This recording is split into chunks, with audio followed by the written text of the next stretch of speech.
Les compagnies de croisière se livrent une chaude lutte sur le marché du voyage, ce qui profite aux voyageurs. Elles ont très vite compris qu'il fallait démocratiser les croisières afin de les rendre plus accessibles à tous et tout particulièrement aux familles. Chaque compagnie de croisière a ses spécificités.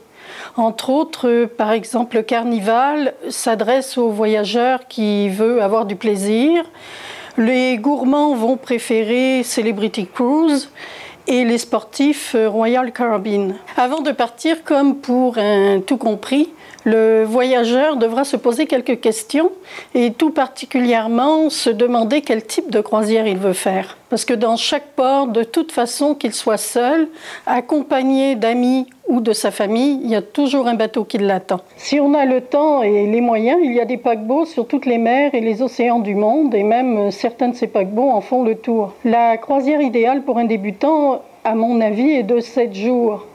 Durant ces 7 jours, il doit y avoir 3 ou 4 escales, ce qui est parfait pour prendre le rythme du bateau et de la croisière. Sur un bateau de croisière, il y a toutes sortes d'activités. On peut, entre autres, faire du sport, lire, nager, escalader.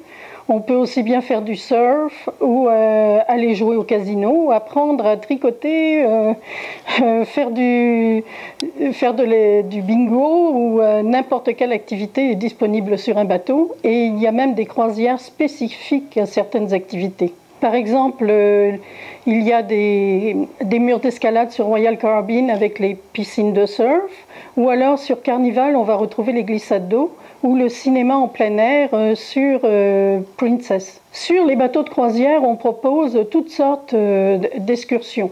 À chacun de choisir sa plage, son activité ou son excursion. Les activités varient entre la plongée sous-marine, une partie de golf, une visite guidée de l'île ou bien tout simplement le magasinage. La croisière qui m'a le plus marqué, bien évidemment, est celle que j'ai faite sur un des plus gros bateaux au monde, l'Oasis of the Seas.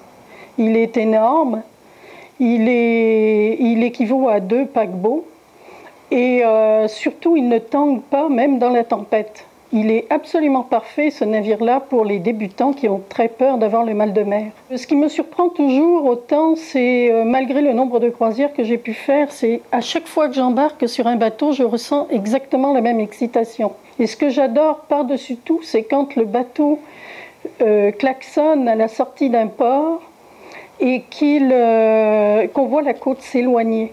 À ce moment-là, j'ai toujours l'impression que je vais y revenir. Bonne croisière à tous.